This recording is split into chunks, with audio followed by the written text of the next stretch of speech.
Muy bien, hermanos, vamos a continuar. Antes de hablar del cambio, me gustaría, si no hay problema con ninguno de ustedes,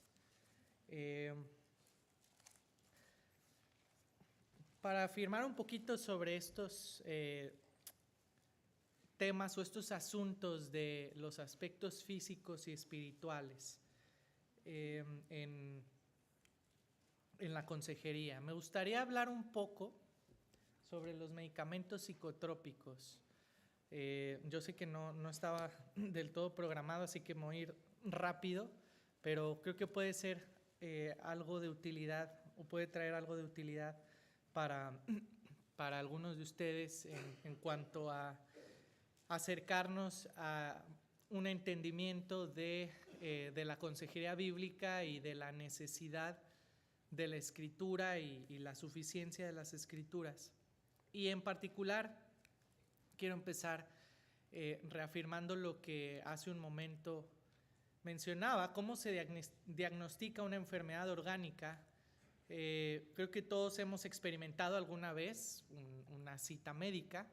Hay muchos tipos de evaluaciones para llegar a un diagnóstico médico.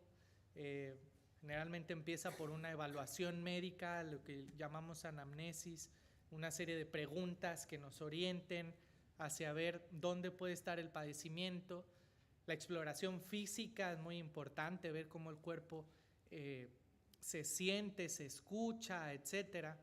Estudios de laboratorio, que todos también sabemos a qué nos referimos, estudios de sangre, estudios sanguíneos, de fluidos corporales, estudios de gabinete o de imágenes, rayos X, tomografías computarizadas, resonancias magnéticas, etcétera, hasta biopsias o cirugías, abrir para ver y poder llegar a un diagnóstico. Es muy evidente o muy, digamos, palpable cómo se diagnostica una enfermedad orgánica para ver que el cuerpo está funcionando mal o algo está alterado que está provocando una enfermedad. Pero hablando de este supuesto concepto de enfermedad mental, ¿cómo se diagnostica una supuesta enfermedad mental? Quiero aprovechar un poquito para hacer ver nuevamente cómo es una estrategia actual de Satanás de querer desviar y querer justificar la conducta del hombre al poner una etiqueta de enfermedad en ese comportamiento que es una respuesta no bíblica a una situación. Cuando uno estudia medicina, uno empieza a estudiar ya en los últimos semestres ciertas especialidades, ¿no? Cardiología, neumología, nefrología, neurología, etc. Y lamentablemente cuando uno llega a la psiquiatría, pues dice, bueno, es exactamente lo mismo, ¿no? Así como aprendí la cardiología, la neurología, etcétera, pues bueno, la psiquiatría la aprendemos igual.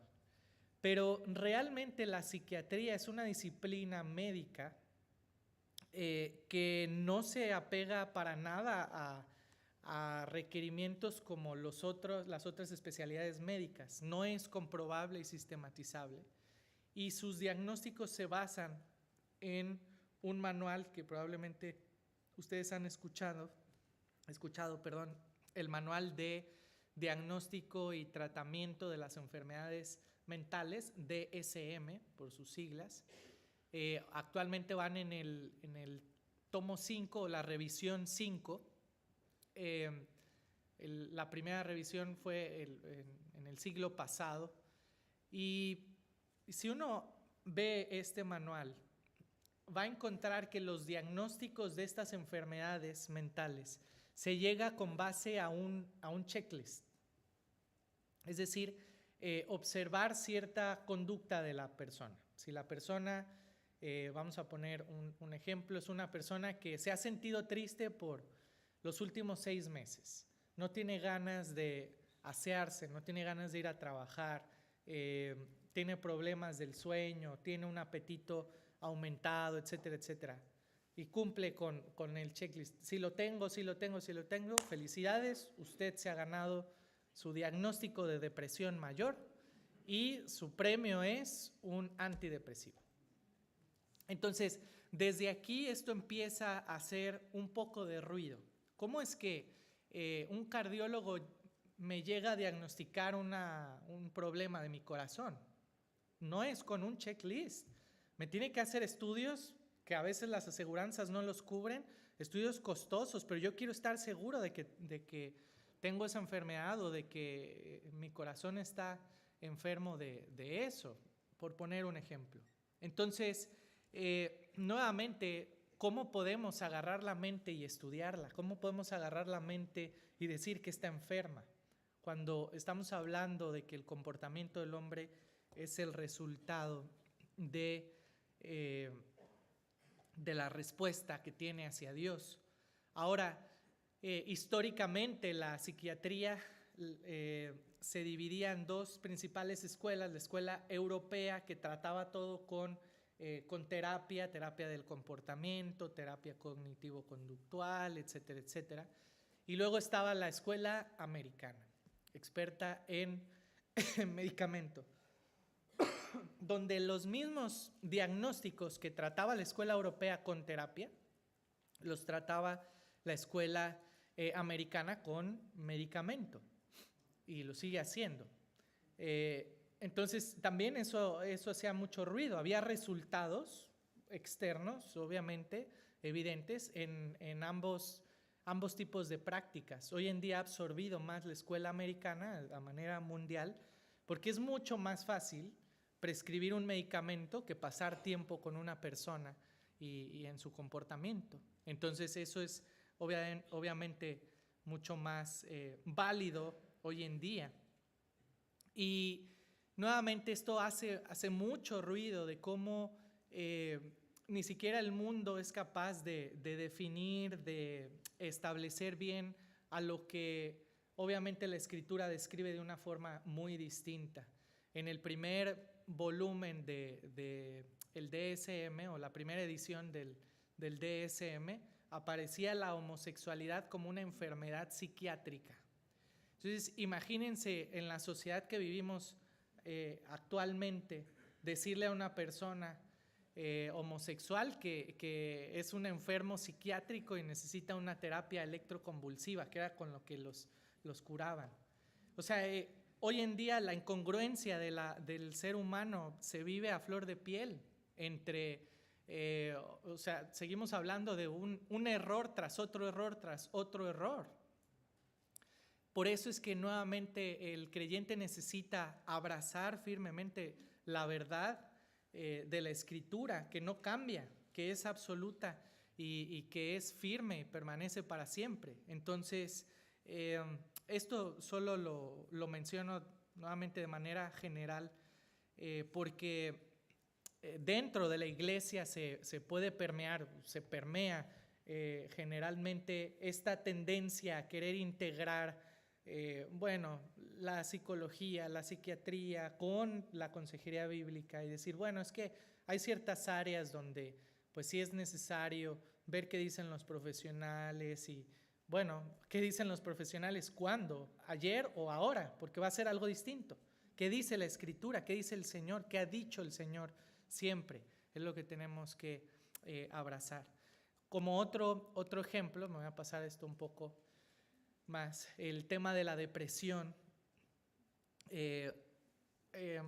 Históricamente también, desde el siglo pasado, se ha tratado de justificar o de ver a la depresión como una enfermedad orgánica, diciendo que en algunas personas puede ocurrir un cierto desbalance o desequilibrio químico en los neurotransmisores. Brevemente, si usted recuerda, la neurona es la célula principal y estructural del encéfalo, la que comunica la información de una a otra, y en esa comunicación, ese proceso de comunicación interneuronal se le llama sinapsis. Esa sinapsis es precisamente una comunicación donde participan ciertas sustancias que se llaman neurotransmisores. Y entonces esta teoría del desbalance químico dice que probablemente hay un desequilibrio entre ciertas sustancias neurotransmisoras de la neurona que manda la información hacia la neurona que recibe la información. Algo está pasando, o alguien se le está comiendo una sustancia, una enzima que se llama monoaminoxidasa, o bien están desapareciendo, o la neurona receptora no está agarrando todos esos neurotransmisores. ¿Quién sabe? Dice, pero hay un desbalance químico y eso es lo que provoca que una persona se enferme de depresión, esté deprimido, se sienta triste, no puede trabajar, no puede ser un buen esposo, no puede ser una buena esposa, no puede venir a la iglesia porque se siente triste, se siente mal, no puede leer su Biblia, no puede orar, no puede servir a otros, tiene que pensar en sí mismo y en su tristeza porque está enfermo, porque su cuerpo tiene un desbalance químico. Ese es el grave error. El grave error con esto empieza en las primeras dos palabras de esa diapositiva, la teoría. Si médicamente es una teoría, significa que no es una verdad, ni siquiera que la ciencia ha comprobado ante sus definiciones. Ahora, bíblicamente, hermanos, el creyente no vive de teorías, el creyente vive de la verdad. Somos los hijos de la verdad, somos hijos de la verdad. Jesucristo es la verdad, es quien nos define.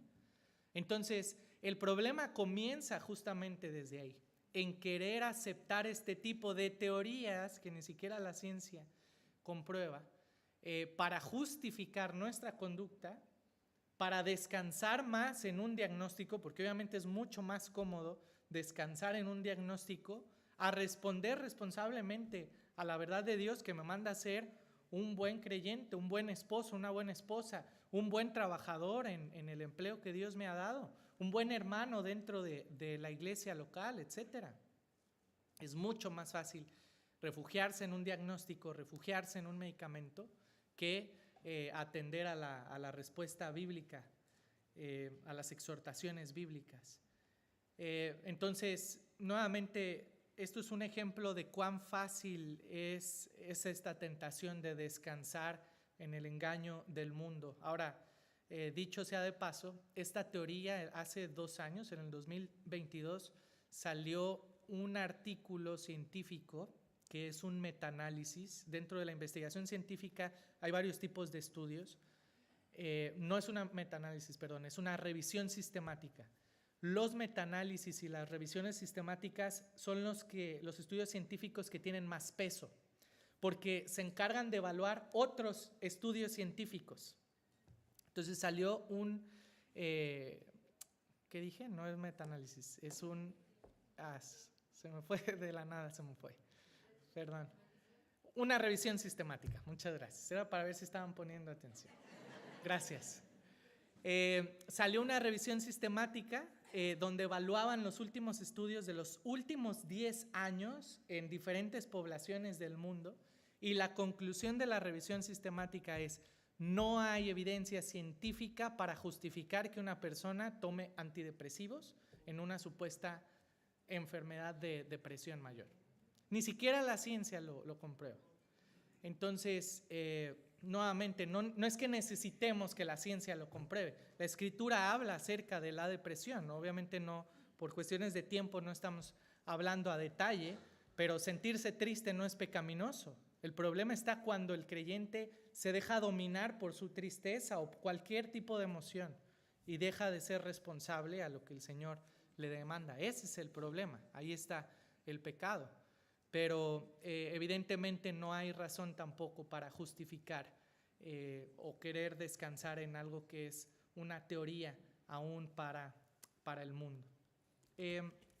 Entonces, bueno, lo lamentable, lo triste es que hoy en día hay ciertos medicamentos psicotrópicos, como ya dije hace un momento, son medicamentos que causan un efecto en el sistema nervioso. Por supuesto que van a causar un efecto en el sistema nervioso, no son pastillitas de azúcar, no es placebo, es un medicamento que va a causar alteraciones, pero que no está curando finalmente nada. ¿Por qué? Porque nada está enfermo, la mente no se enferma. Al contrario, va a ser más perjudicial, y lo lamentable de esto es que hay efectos adversos que se supone son las razones curativas de este tipo de medicamentos. Por ejemplo, si usted lee efectos adversos de los antidepresivos, uno de los efectos secundarios de los antidepresivos es causar depresión.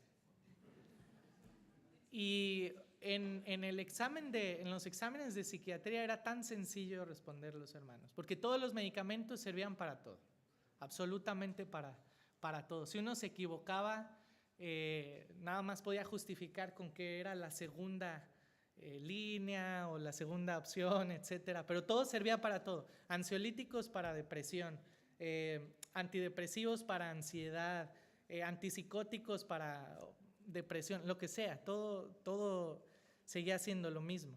Entonces, bueno, el propósito con esto no es, realmente me voy a saltar esto un poco, no es realmente satanizar, como decimos, los medicamentos, pero el punto es justamente fortalecer la verdad que tenemos en nuestras manos, que es la palabra de Dios. Son medicamentos que funcionan, bueno, sí pueden funcionar, pero también tienen efectos secundarios fuertes. Nuevamente no es una pastillita de harina. Estamos hablando de algo que sí puede causar algo en nuestro sistema nervioso. Y lo más importante es que entendamos que ante el comportamiento del hombre no basta con buscar una solución o un alivio a los síntomas o al comportamiento del hombre. Lo que tenemos que buscar, y justamente en lo que se centra la consejería bíblica, es llegar a la raíz del problema. ¿Dónde está la raíz del problema? En el corazón del hombre. En el corazón del hombre. Si usted tuviera una neumonía, uno de los síntomas principales de la neumonía es la fiebre, tos y sudoración profusa.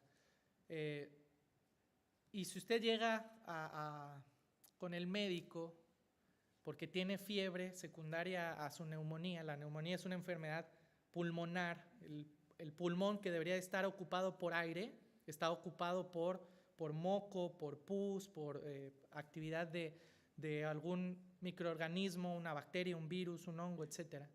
Entonces, si usted llega al médico y el médico le da un tratamiento para la fiebre, paracetamol, y usted se toma el medicamento para la fiebre, le pregunto, ¿usted se va a sentir bien?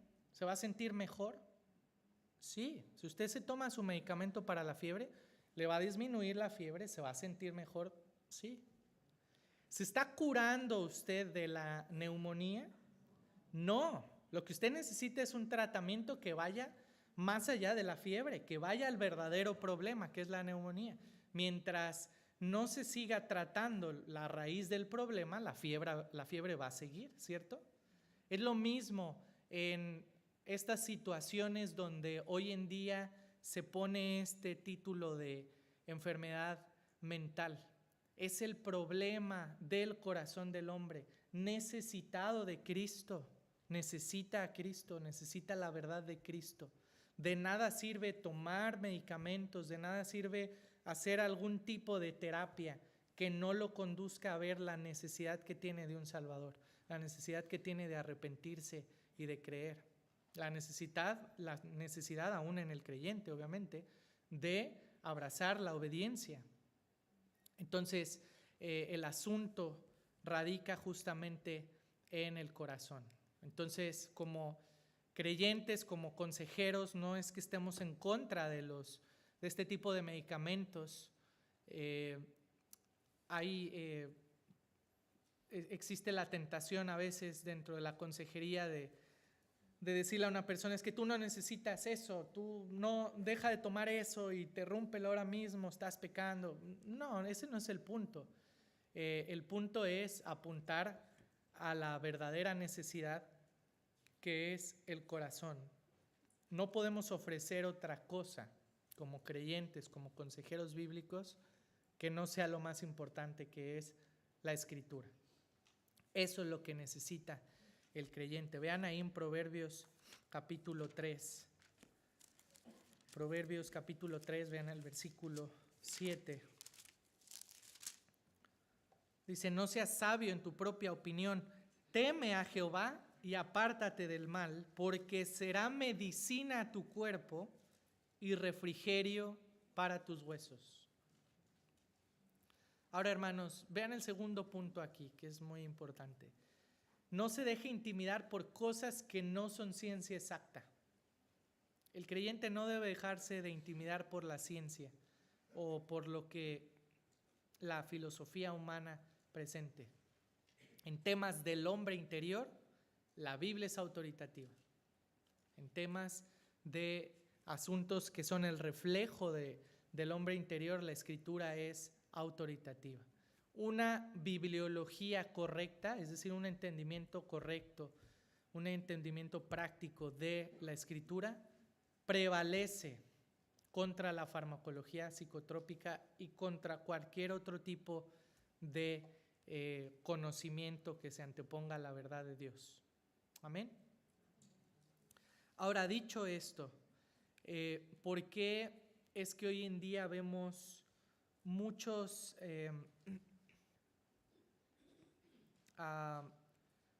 problemas que llevan a la gente a buscar consejería? Y hablando en tema general, si me pueden ayudar a llegar a la diapositiva 15, por favor.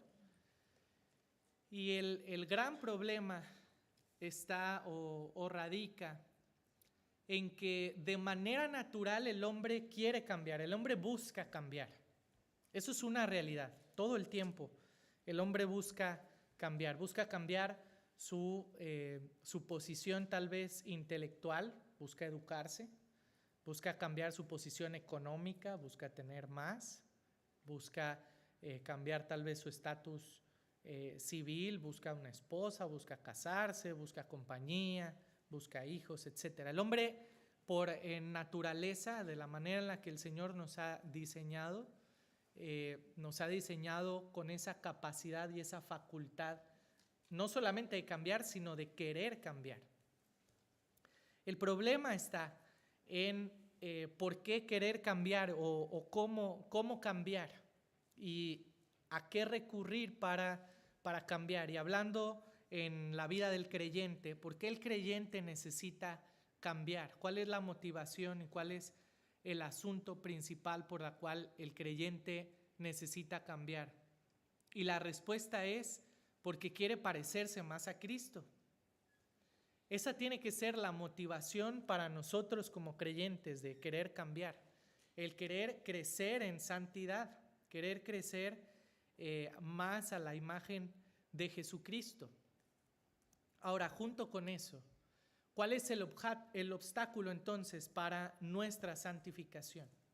Si el hombre necesita cambiar, y hablando del creyente, si el creyente quiere cambiar, el creyente genuino ve su pecado y dice, yo ya no quiero hablarle así a mi esposa, yo ya no quiero ser así de irresponsable en el trabajo, yo ya no quiero tomar decisiones tan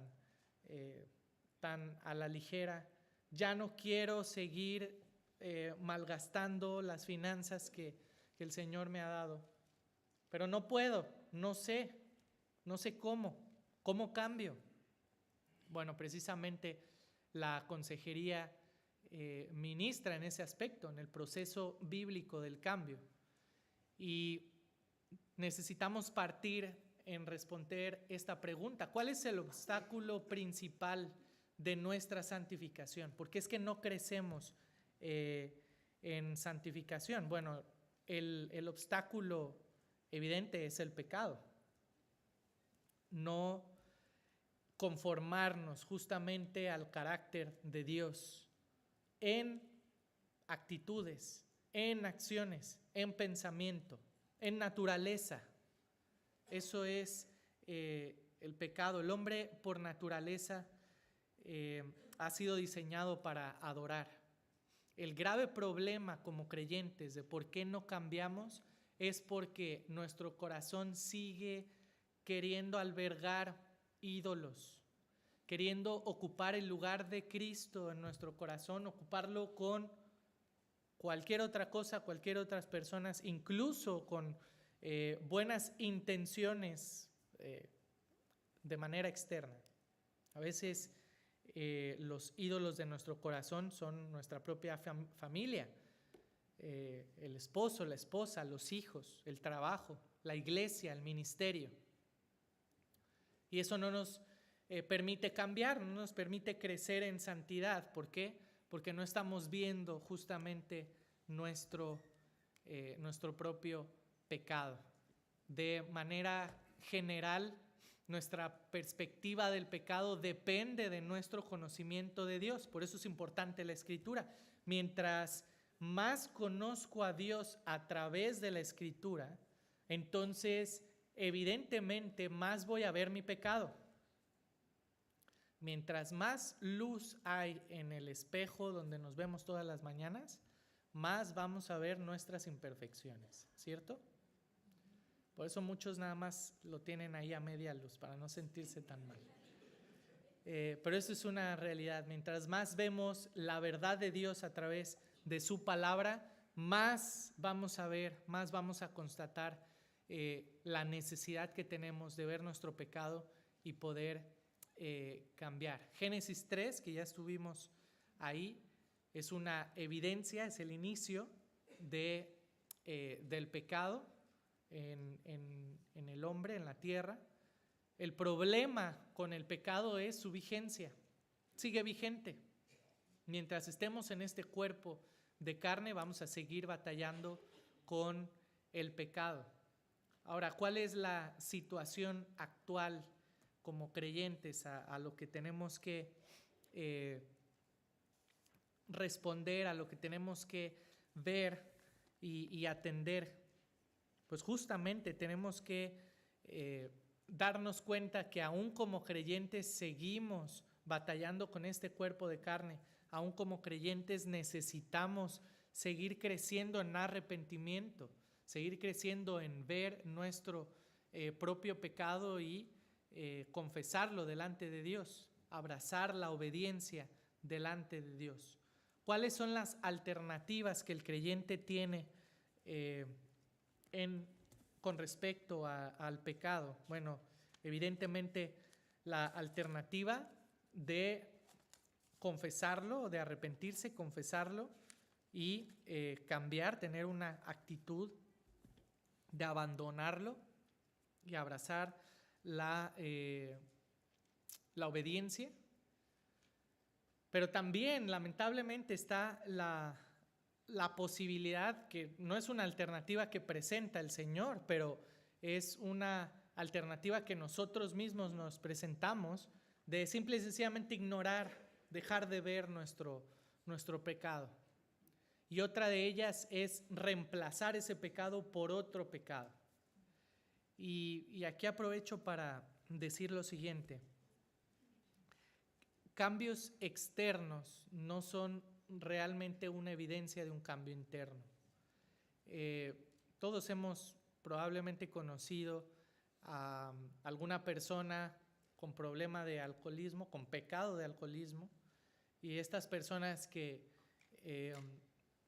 se involucran en estos centros de rehabilitación y están ahí algunos meses, y algunos de estos centros de rehabilitación utilizan el nombre de Jesús, utilizan la Biblia, y bueno, son principios que más o menos son bíblicos y todo, y luego vemos salir a la persona, después de varios meses salen de ahí ya vestidos de una manera más formal, aseados, y se suben, voy a poner el ejemplo en México, ¿no? Se suben a los camiones de México y Dicen, yo en el pasado me hubiera subido a asaltarlos, a quitarles sus pertenencias, pero ahorita estoy aquí, en lugar de asaltarlos, estoy aquí para pedirles que me compren que esta medallita, esta pulserita y no sé qué.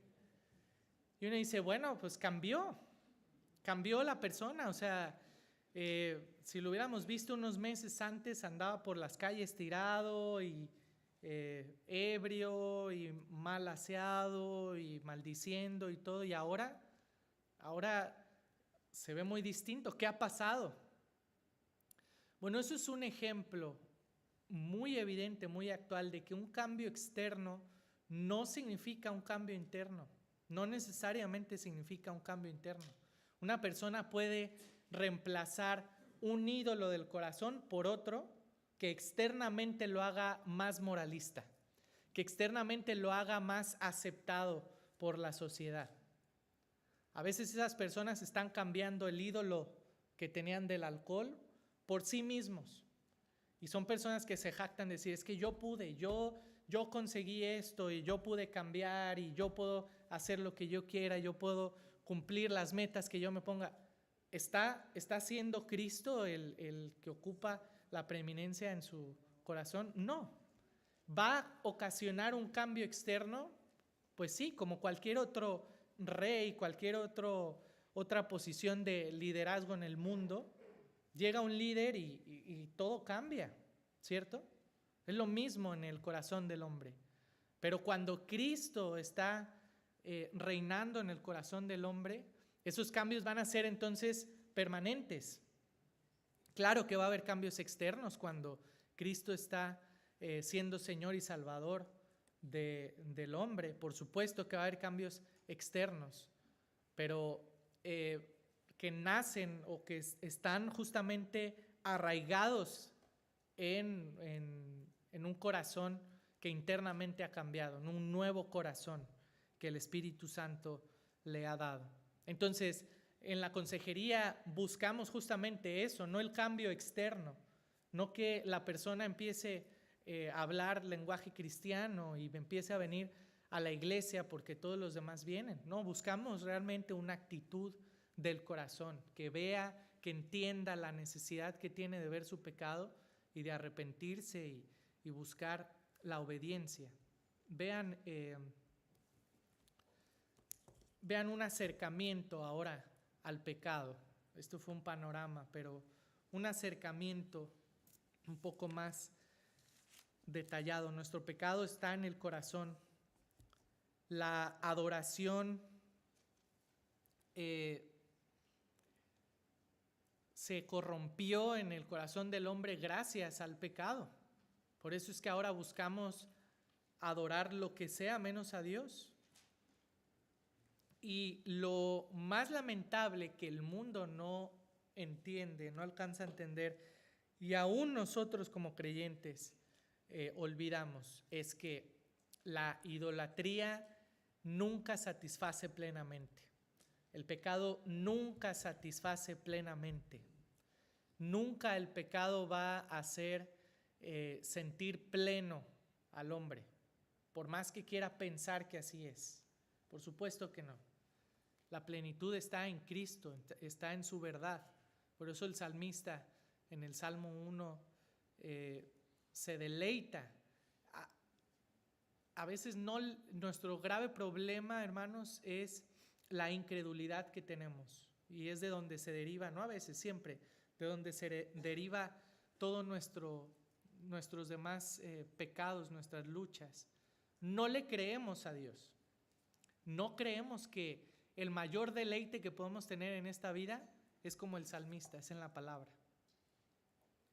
Porque si fuera eso, entonces estaríamos continuamente buscando la palabra, tomaríamos todo lo demás como secundario. No le creemos a Dios y olvidamos que el pecado no satisface plenamente. Ahora, vean el siguiente punto: el hombre no puede solucionar su verdadero problema. El hombre no tiene la facultad, no tiene la capacidad de solucionar el problema de su corazón. necesita de un Salvador, necesita de aquel, el único que es capaz de ponerle a cuentas con el Padre, que es Jesucristo. Entonces, si el hombre no lo puede solucionar, la buena nueva, la buena noticia es que Dios sí tiene una respuesta al problema del hombre. Dios tiene una respuesta al corazón del hombre. La respuesta justamente es o está en Jesucristo. Y aún estando en Jesucristo, el creyente necesita continuamente recordar esto, que el creyente tiene ya la victoria sobre el pecado por medio de Cristo. Lo más irónico que hacemos como creyentes es buscar querer esclavizarnos del pecado cuando ya somos libres. Ese es el grave problema en la vida del creyente. ¿Por qué es que hay creyentes que de repente pueden estar batallando con pecados persistentes? Por esta realidad, porque olvidamos de que ya somos libres del pecado. Cristo ha roto las cadenas del pecado, pero queremos intentar algo que no vamos a poder, intentar volvernos a poner las cadenas que Cristo quitó, que Cristo nos liberó. Entonces, por no procurar tener una vida que sea justamente dominada por el Espíritu Santo, una vida donde el Espíritu Santo esté tomando control de nuestras vidas, donde estemos buscando complacer al Señor, buscando abrazar la verdad, es que comenzamos a descansar en nuestra propia prudencia, descansar en nuestra carne, en nuestro propio pecado, y entonces nos desviamos de vivir un cristianismo verdadero. Vean este pequeño esquema. El centro de control es el corazón del hombre. Vean cómo un corazón centrado, y no puedo marcar aquí, pero un corazón centrado en mí mismo me va a llevar a un fruto inadecuado. En cambio, un corazón centrado en Jesucristo me va a llevar a dar fruto adecuado, fruto de justicia, a reflejar el fruto del Espíritu Santo. Ahora vean los elementos que aparecen allá abajo del corazón: pensamientos, voluntad, conciencia, motivos, deseos. Todos estos elementos necesitan ser impactados con la verdad de Dios, necesitan ser alimentados con la verdad de Dios. Nuestra conciencia necesita ser alimentada, corregida por la verdad de Dios. Nuestros pensamientos no se digan.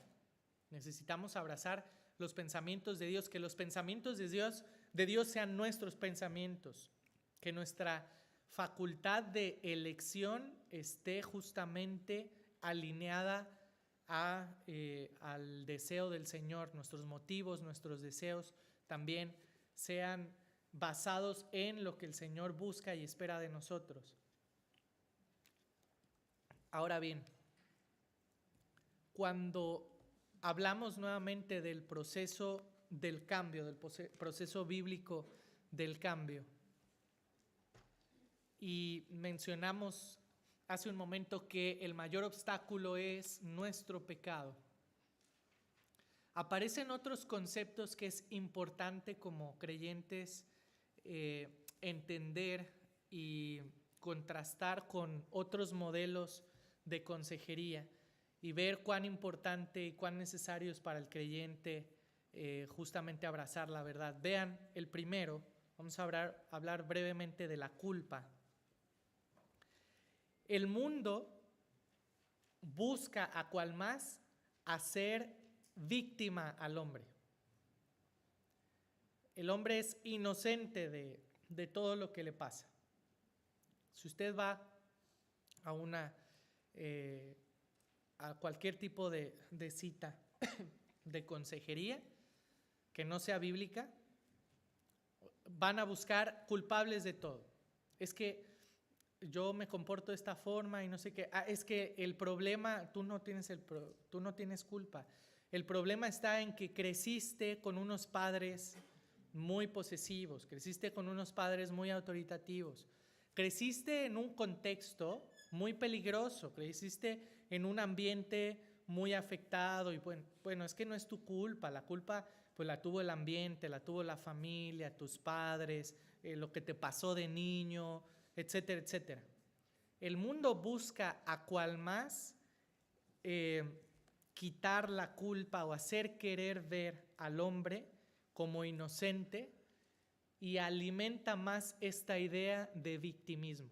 Piense lo siguiente, ¿cuántas personas no hay que se jactan, porque realmente es eso, se jactan de decir yo soy una persona que de niño fui abusado por un adulto y es una persona adulta, 30, 40 años y aprovechan cualquier oportunidad para decir es que yo de niño, yo soy víctima del abuso infantil en este país, porque yo...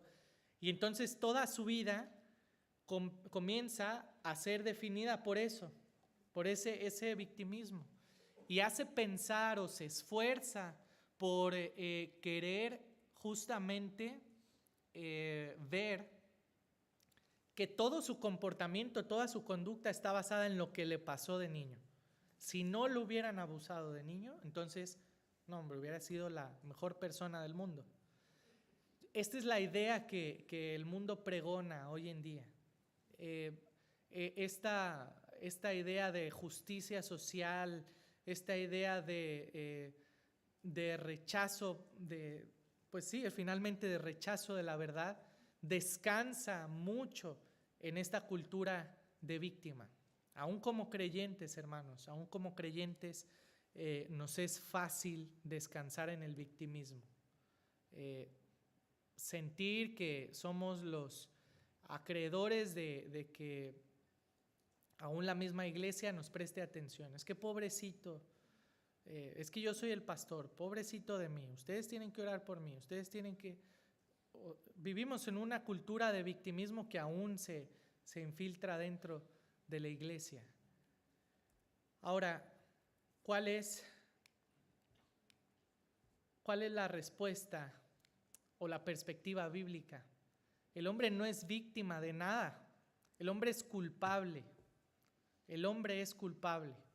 Cuando vemos la culpabilidad del hombre en la Escritura, generalmente los pasajes en el Nuevo Testamento que apuntan a esta culpabilidad, está hablando en términos justamente legales, una responsabilidad legal de infracción que conlleva a un castigo. Eso es culpa, un término legal. Legalmente el hombre es culpable.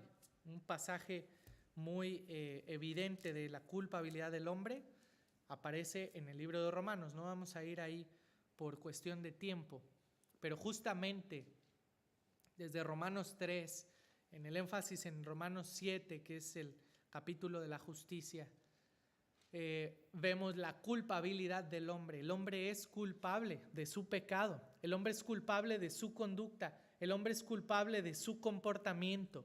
Por más de que trate de esconder, de ocultar su culpabilidad, diciendo que probablemente tenga una enfermedad, probablemente hay un desequilibrio en sus neurotransmisores, probablemente pueda haber, etcétera. El hombre es culpable delante de Dios.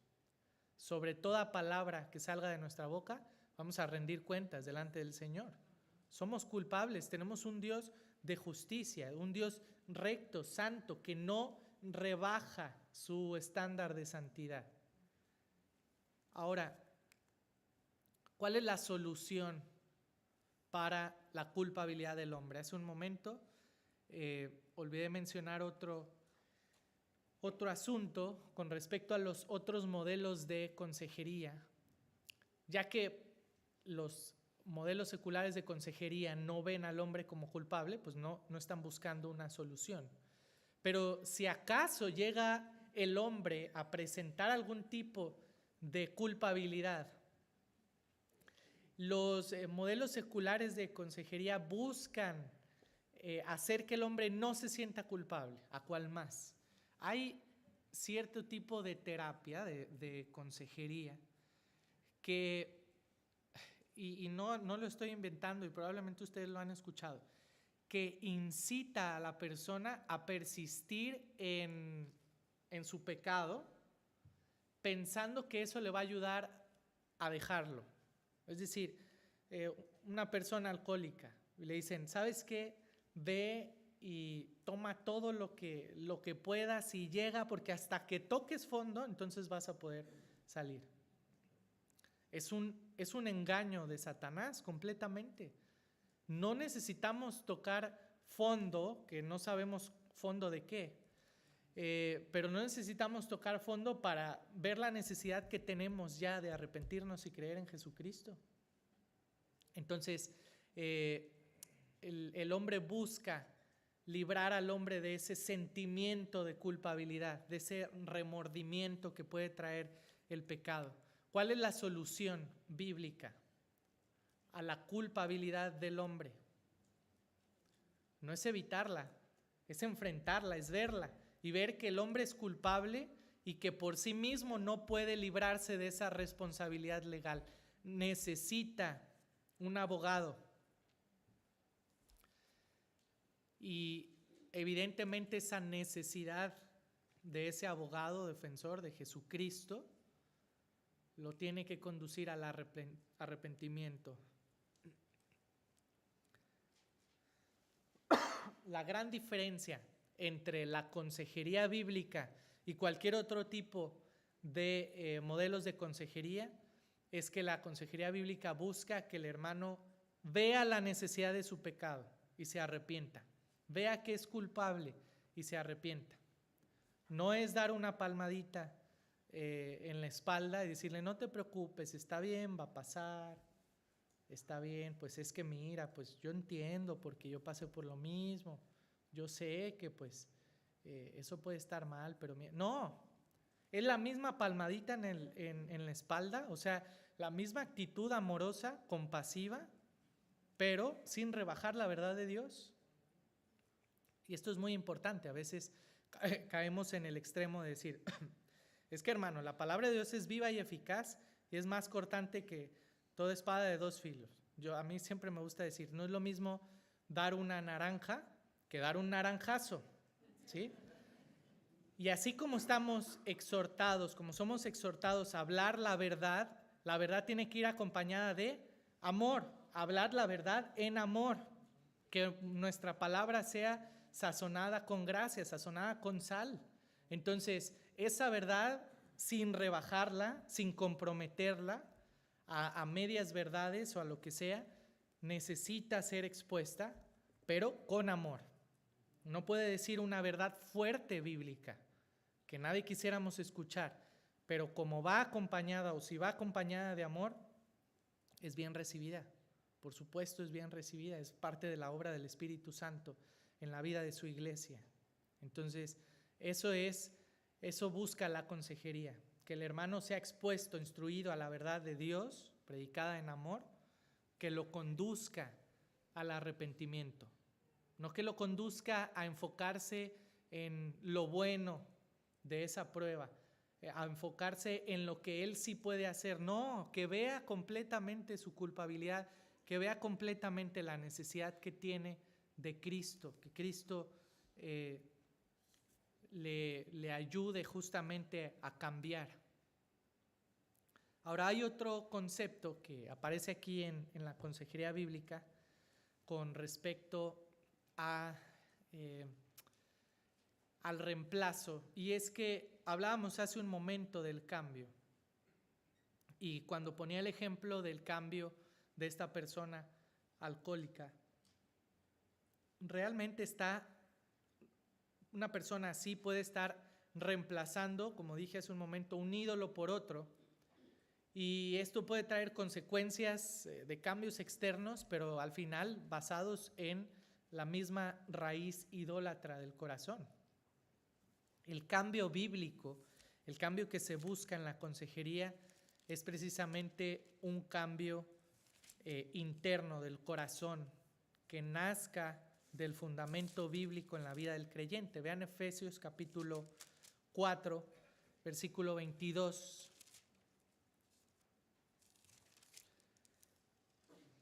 Esa es una verdad muy importante. Y este es el día a día de la consejería bíblica. El quitar y poner. Put on and put off, es en inglés. Y vean el versículo 22, Efesios capítulo 4, versículo 22. Pablo está en esta sección de Efesios, de la carta a los Efesios, está hablando de la teología práctica. La primera sección ya habló la parte teórica de la teología, pero aquí está enseñando, instruyendo a la iglesia a vivir un cristianismo práctico. ¿Cómo se ve justamente un cristianismo práctico? Vean el versículo 22. En cuanto a la pasada manera de vivir, despojaos del viejo hombre que está viciado conforme a los deseos engañosos. Número 1, despojaos del viejo hombre que está viciado conforme a los deseos engañosos. Esto es una evidencia, hermanos, de que el cambio bíblico, la santificación del creyente es una santificación progresiva. Si bien, por supuesto, desde el momento en el que el Señor salva al creyente, hay una obra de regeneración, un nuevo corazón con una capacidad y una facultad de obedecer, de creer, de tener nuevos anhelos, nuevos afectos alineados al corazón de Dios, donde el Espíritu Santo mora en él, donde Jesucristo es su Señor y su Salvador. A partir de ahí entonces empieza la vida del creyente y empieza este proceso de santificación progresiva, donde necesitamos justamente vivir, el versículo 22, despojándonos del viejo hombre que está viciado conforme a los deseos engañosos. Piense lo siguiente, no necesariamente estamos hablando de vicios pecaminosos. Pueden ser vicios que potencialmente no son pecaminosos, pero que no nos conducen a la piedad. Repito, vicios o actitudes, costumbres, formas de ser que potencialmente no son pecaminosas, pero que no nos conducen a la piedad. Y si no nos conduce a la piedad, entonces no nos está conduciendo a la santidad, y tarde que temprano nos va a conducir a pecar. Entonces comienza Pablo con esta verdad. En cuanto a la pasada manera de vivir, despójense del viejo hombre. Ahora, número 2, vean el versículo 23. Y renovaos en el espíritu de vuestra mente. En el original, el verbo aquí para renovaos no aparece de la misma forma que en el versículo 22. Una mejor traducción sería, mientras están siendo renovados en el espíritu de vuestra mente. Despójense del viejo hombre mientras están siendo renovados en el espíritu de vuestra mente. La pregunta es, ¿cómo puede ser renovado en el espíritu de su mente el creyente? Solamente es por medio de una herramienta, la palabra de Dios. La palabra de Dios es la única, obviamente es el Espíritu Santo, por medio de su verdad, que es capaz de renovar al hombre en el espíritu de su mente. Necesitamos crecer en el conocimiento de la palabra de Dios, que nuestra mente esté saturada de la palabra de Dios, porque es lo que nos faculta para el versículo 22, para despojarnos del viejo hombre, y para el versículo 24, y vestíos del nuevo hombre creado según Dios en la justicia y santidad de la verdad. De nada sirve despojarse de un hábito si no lo estamos reemplazando justamente con otro, con la obediencia. Una evidencia de un arrepentimiento genuino no es simple y sencillamente dejar de hacer el pecado, sino buscar la obediencia. Vean los siguientes versículos, vean el versículo 25. Por lo cual, desechando la mentira, hablad verdad cada uno con su prójimo. Vean el primer ejemplo. Si usted hablaba mentira, deje la mentira, y ahora ¿qué debe de hacer? Hable la verdad, cada uno para con su prójimo. Vean el versículo 28, saltando un poquito ahí. para avanzar, versículo 28. El que hurtaba no hurte más, sino crúcese de brazos. Está bien, si usted robaba, deje de robar, ya no robe y ya quédese así. No, sino trabaje. Ahora vea para quién trabaja. Esto es una evidencia de un cambio interno. Perdón. Sino trabaje haciendo con sus manos lo que es bueno para que tenga que compartir con el que padece necesidad. Un cambio interno evidencia una respuesta de estar teniendo una vida que estaba centrado en uno mismo, en sus propios deseos, en sus propios placeres, que lo llevaban a robar, ahora estar enfocado en el otro. Obviamente damos por sentado que está enfocado en Cristo y en querer servir a su iglesia.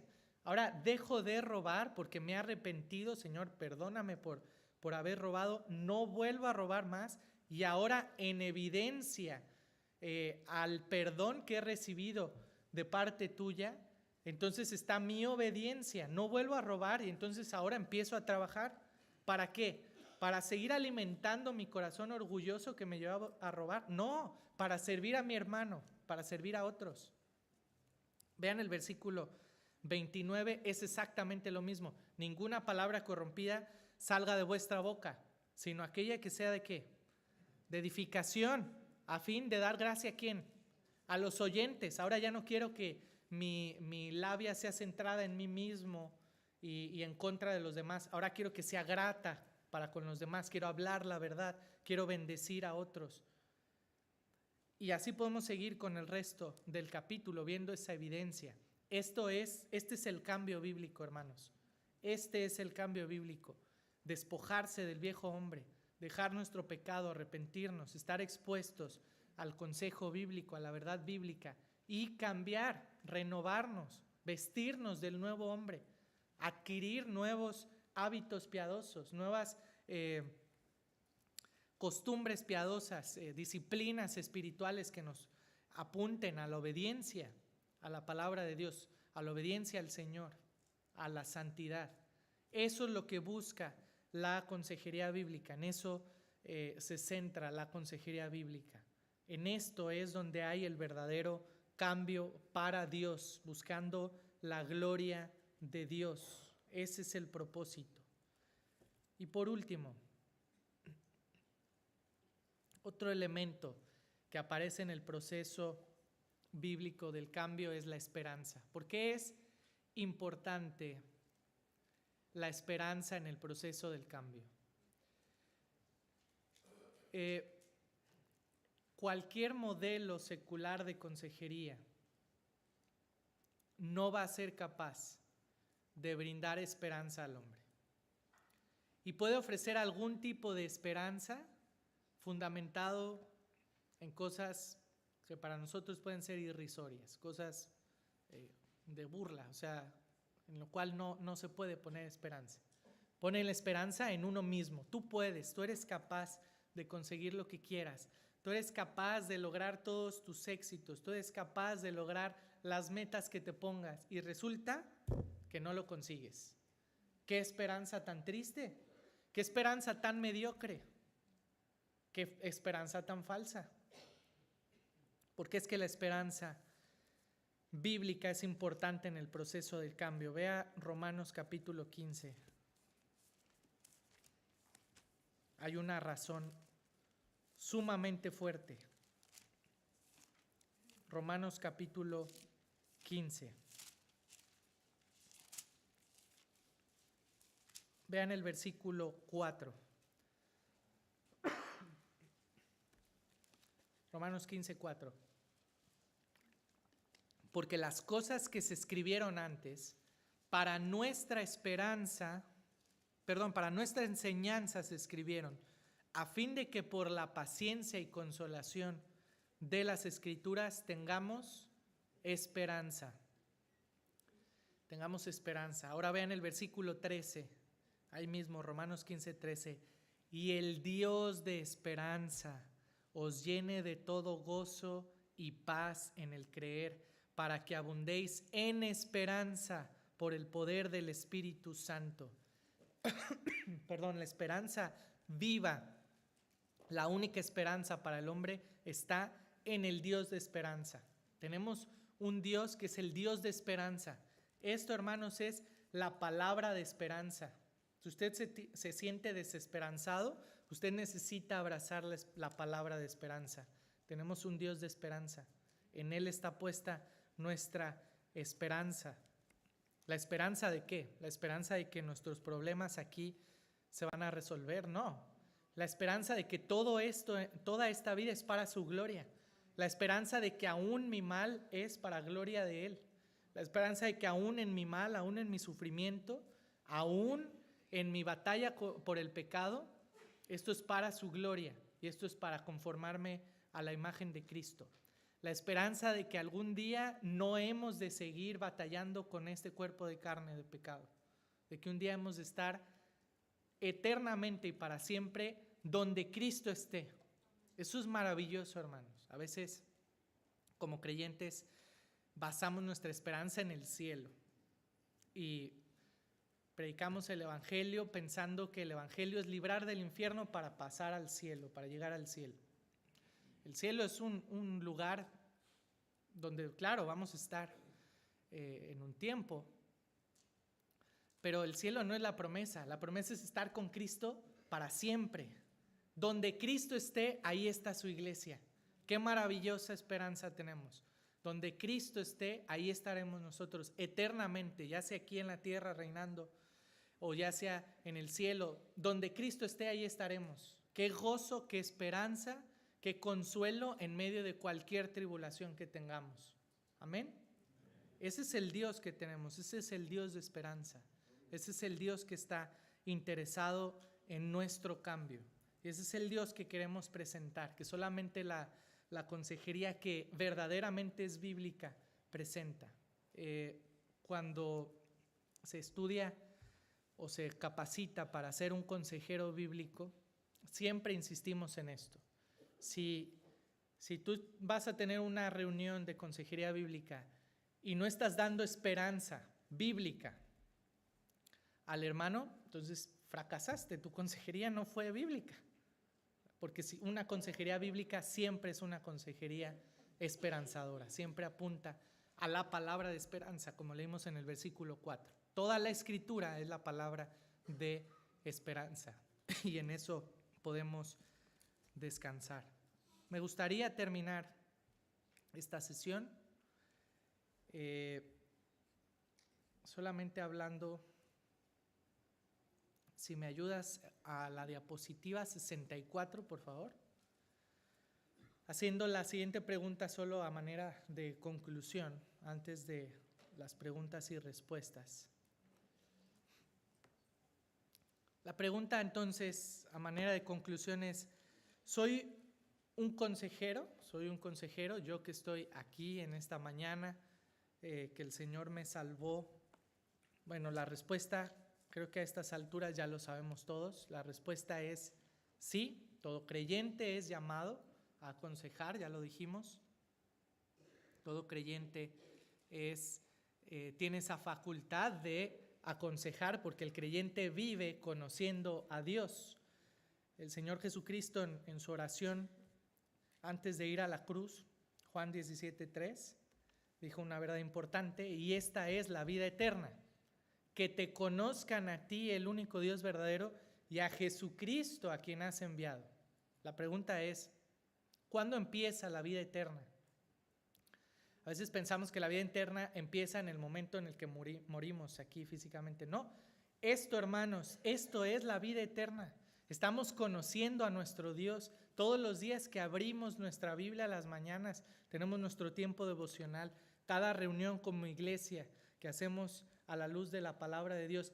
Esto es la vida eterna. Estamos conociendo a nuestro Dios. Estamos conociendo a Jesucristo por medio de la obra de su Espíritu Santo a través de su palabra. Esa es la vida eterna. Si estamos viviendo la vida eterna, eso nos faculta absolutamente a todo creyente para ser un consejero bíblico. Entonces, que eso nos motive a prepararnos bíblicamente para poder ministrarnos unos a otros. Entonces, vean, ahí la segunda parte, todos somos consejeros.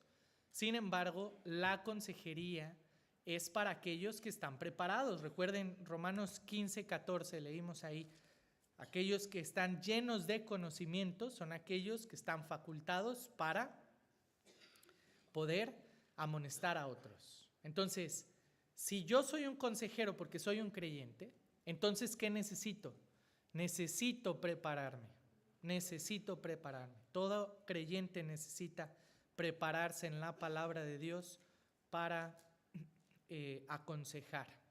Y nuevamente, siempre ocurren dentro del contexto de la iglesia local. Esto no es un profesionalismo afuera de que usted va a tener un consultorio de consejería bíblica.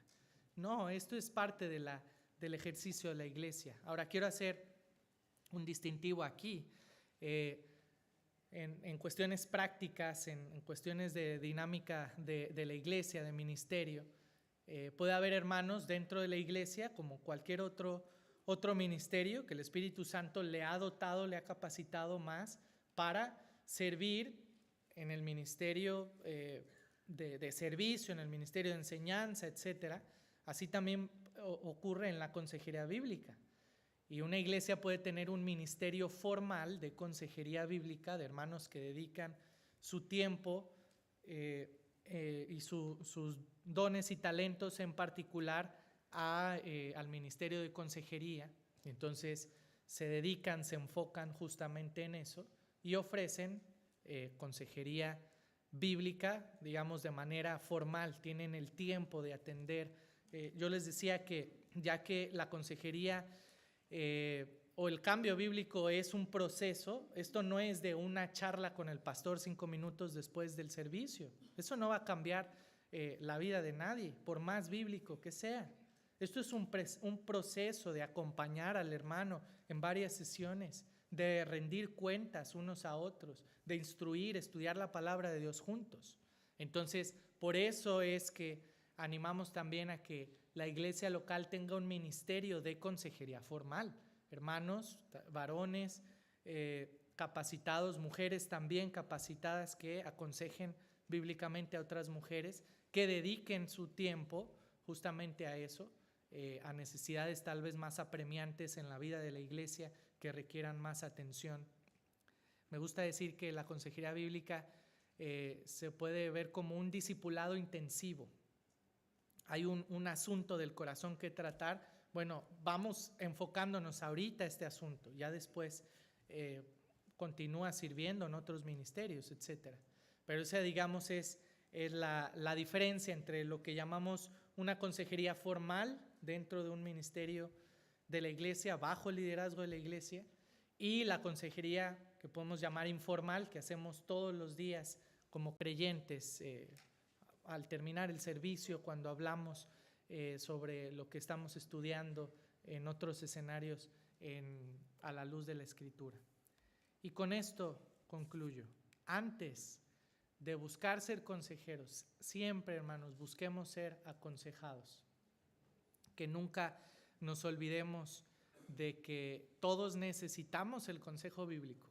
No necesitamos estar mal para ir a la consejería, no necesitamos tener un problema grande, una decisión seria que tomar para sentirnos aconsejados. No, todo el tiempo.